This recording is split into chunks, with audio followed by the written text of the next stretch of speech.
दरभंगा जिला के किरतपुर में कोसी नदी पर बना अंबानी पुल हुआ ध्वस्त। हमने आपको दिखाया था कि कोसी नदी पर बना ये पुल लोगों ने श्रमदान करके बनाया था और इसका नाम गुस्से में रख दिया था अंबानी पुल।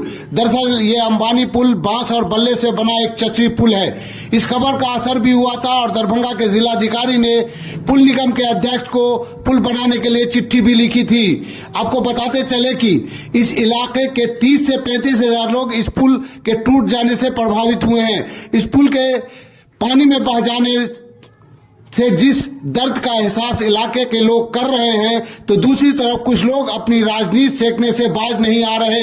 अंबानी पुल का जो बैनर लगा है उसे हटाने का दबाव बना रहे हैं और साथ ही इस मामले को दबाने की भरपूर कोशिश भी।